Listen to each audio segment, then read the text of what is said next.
I stand in front of the meticulously prepared feast, rendered speechless by the effort I've poured into it.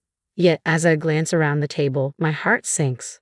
Why would Mia, my esteemed brother-in-law's wife, be so mercilessly cold towards me?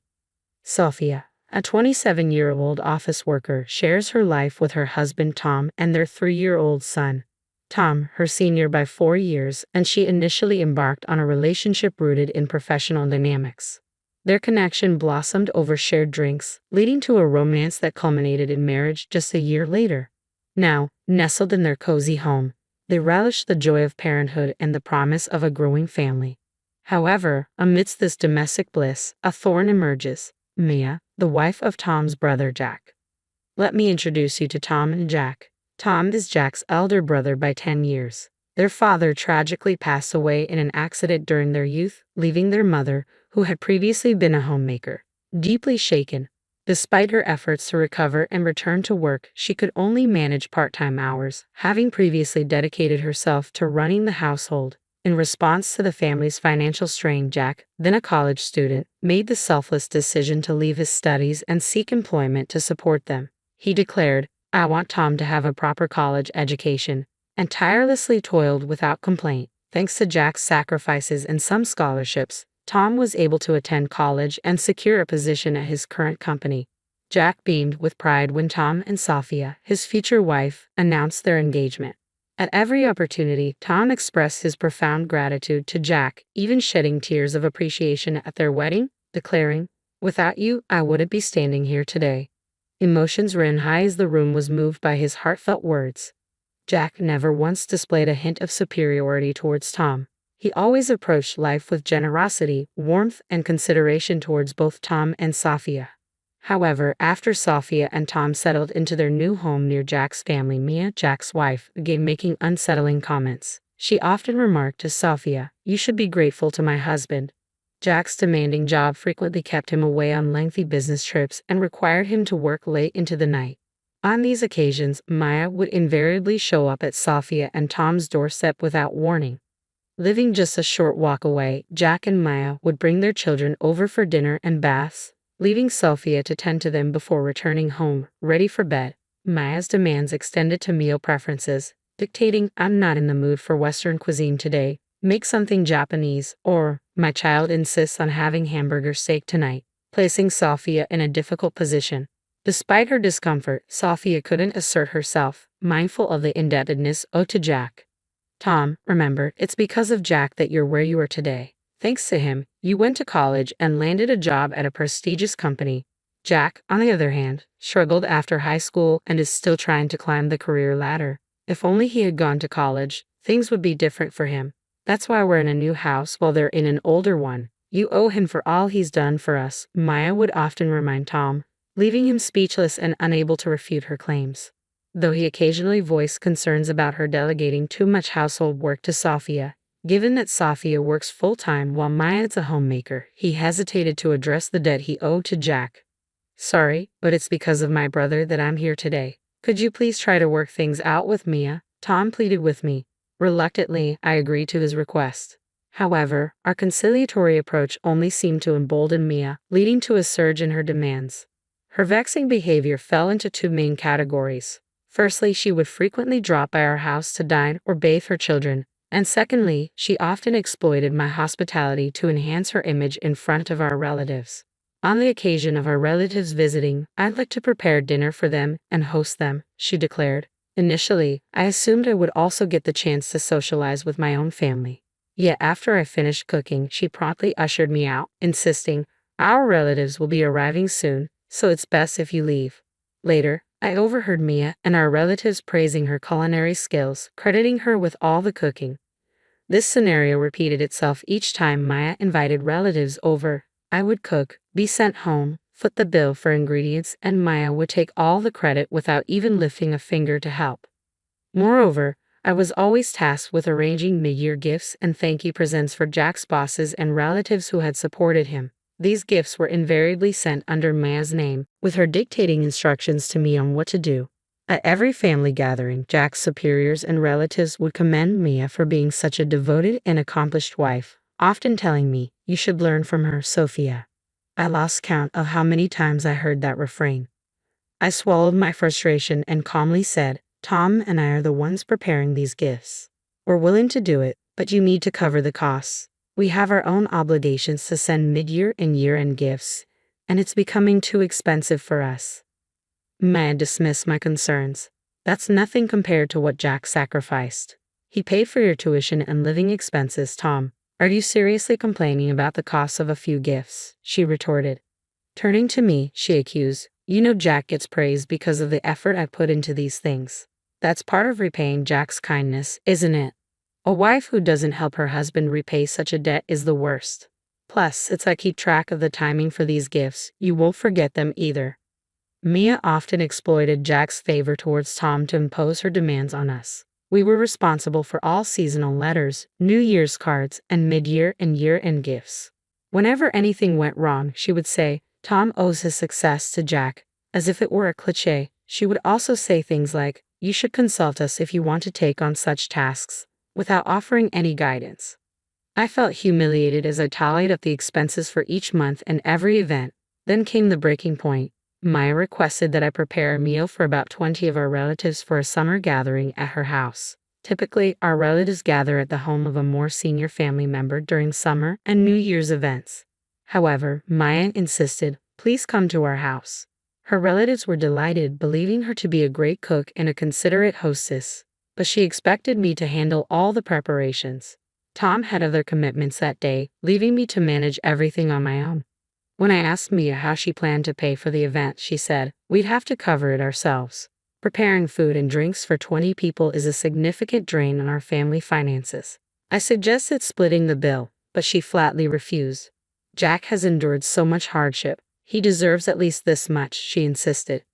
I then suggested discussing the matter with Tom, but she exploded, I will not forgive you if you do that. Jack is busy with work right now. Are you repaying kindness with ingratitude? I was at my wit's end, but the dinner party was fast approaching. As the date neared, I noticed Mia showed no signs of urgency or preparation. With no other option, I began planning the event several days in advance. I also started making some behind-the-scenes arrangements. On the day of the dinner, I began preparations early in the morning, working tirelessly and managing to finish everything just a few hours before the guests were due to arrive, despite my exhaustion. After I finished all the preparations, Maya came to check on me. Maya, everything is ready. I believe the guests can arrive at any time now, I informed her. Glancing at the dishes on the table, Maya exclaimed, what are you doing? The main dish should be eel rice. You never mentioned eel rice, I replied, taken aback. You should have known that. This is so embarrassing. Our relatives are coming for the summer festival, and they'll think I can't even prepare eel rice. Order it right away. No, I've already prepared enough food for everyone, and the fish I bought is fresh. I'm not going to prepare a different dish now, I responded firmly. It has to be eel rice, Maya insisted, refusing to listen to my protests. She demanded we order a special batch for everyone, using our own money. When I asked her to cover the costs, she flatly refused. I couldn't take it any longer and voiced my frustrations. I reminded her that she always made me cook whenever she invited relatives over, that she came to our house daily when Jack was away, and that we handled all the mid-year and year-end gifts, including today's preparations. Maya countered with the usual talk about Jack's sacrifices. Fed up, I decided to reveal what I knew. Maya, you even had an affair with someone you met on a dating app, didn't you? You're a housewife, yet you leave so many responsibilities to me. I got curious and looked into it. Oh, so you know about that, she responded with a laugh, but I'm afraid you don't have any proof. Besides, I'm handling that situation just fine. By cooperating with me, you're essentially returning the favor. It's all part of the deal. Maya remained unfazed despite the revelation about her affair. Instead, she reiterated what Jack had done for Tom, saying, you will be repaying our family for the rest of your lives. At this point, I had reached my breaking point. I silently removed the food and started packing my belongings. I'm leaving. I will never return, I said firmly as I walked out. Maya yelled something about ordering eel rice, but I ignored her and left. A few minutes later, my phone began ringing repeatedly with calls from Mia. When I finally answered, she sounded panicked. What? What's going on? Is there something wrong? I asked her, feigning ignorance. I have so many inquiries. She continued frantically. I rearranged the dishes you made, and I ordered eel rice, paying for it with my own money. But none of the relatives showed up. It seems they know everything we discussed earlier. I couldn't stop laughing. I was also astonished that she had tried to salvage the situation by rearranging the food I had prepared. The reality was as follows.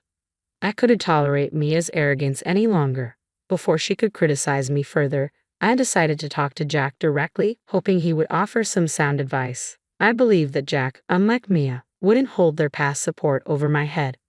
When I explained the situation to Jack, he seemed skeptical. He had always seen Mia as the perfect wife who made a good impression on her relatives. She presented herself as the ideal partner, preparing hot meals with a smile for Jack when he returned from work. Meals that often came from our kitchen. She arrogantly took large amounts of food from our house and missiled Jack, claiming they frequently invited me to dinner but didn't want to bother him with the details. She never mentioned my involvement in the gifts, always smiling and saying, "It's natural for a wife to handle these details to save her husband's face." Jack was always impressed, thinking, I married a wife who's too good for me. So when Jack heard my side of the story, he was speechless. Being a good man, he didn't accuse me of lying but believed there must be some misunderstanding between Maya and me. So, I pondered on how to present him with evidence. Would you allow me to gather some evidence? I asked Jack respectfully. With his permission, I decided to discreetly record Maya's conversations during her visits to our house, especially those where she displayed selfishness about food. Music. I captured a conversation where she insisted that we owed her obedience due to Jack's kindness, and I asked Jack to listen to it. When he heard it, he was speechless. Additionally, I informed Jack about an upcoming dinner party Maya and I were supposedly preparing together for her relatives. With his consent, I recorded everything from the moment I started preparing the meal to Maya's outbursts about using my money to order eel rice and her admission of the affair. I had arranged a video call with Jack and his relatives in advance, informing my own family about the scheduled time and date. It was during this call that Jack and his relatives finally learned the truth about Mia. After I departed, Jack's relatives confronted Mia over the call, expressing disbelief at the revelation that I had been handling all the year-end and mid-year gifts, taking advantage of Jack's kindness, and even engaging in adultery. Maya attempted to maintain her composure, but the weight of the evidence left her speechless. The majority of her relatives denounced her, severing ties with her and leaving Maya stunned. Jack, who had postponed his work to be present for the call, returned home and confronted Mia about the situation. I am disappointed, he told me later. He revealed to Mia that her actions had caused distress for his beloved younger brother and his wife in his absence, and that her admission of an affair had shattered him. Maya broke down in tears, confessing that she had targeted me out of jealousy over our younger age and our nicer home. She claimed her affair stemmed from loneliness due to Jack's frequent absences and admitted to devising a plan to manipulate us after hearing Tom's heartfelt thank you letter to Jack at our wedding. I was infuriated by Mia's relentless harassment, but I also felt a pang of sympathy for Jack. I hadn't worked tirelessly for Tom's sake to create a sense of indebtedness, but rather out of love for my dear younger brother. My efforts were not fueled by the desire to hold them over his head in the future. I was proud to see Tom thriving in a reputable company, growing into a remarkable individual. As for Maya's disparaging remarks about my salary, I explained to her that it wasn't Tom's fault. It was simply my own lack of ambition. Further revelations surfaced about Maya's conduct. We learned that she had left their children unattended at home while she met her adulterous partner. Jack decided to pursue divorce proceedings, seeking custody of their children along with alimony. Maya vehemently opposed the idea of divorce, eventually agreeing to a slight reduction in alimony in exchange for a proper divorce and custody arrangements. Her affair had been uncovered by Jack, who also demanded full alimony. In the end, Maya moved back to her parents' home and took on multiple part-time and day jobs to meet the financial demands of double alimony and child support. A few months later, Maya appeared disheveled when she met me for a visit to see her child. Later, Jack apologized to us and covered the expenses for the ingredients and alcohol from the dinner party. He also promised to reimburse us for the meals Maya had consumed at our house and for the gifts she had made us prepare. But after discussing it, Tom and I declined the offer. I apologized to Jack because while this incident was meant to address Maya's wrongdoing, it also brought shame upon him and his family, I expressed, reflecting on the situation. I doubt Mia would have felt any remorse if we hadn't taken action, Jack chuckled. If anything, I am at fault for not noticing Maya's behavior until now, he added with a hint of sadness. Jack is currently juggling work responsibilities while caring for their child.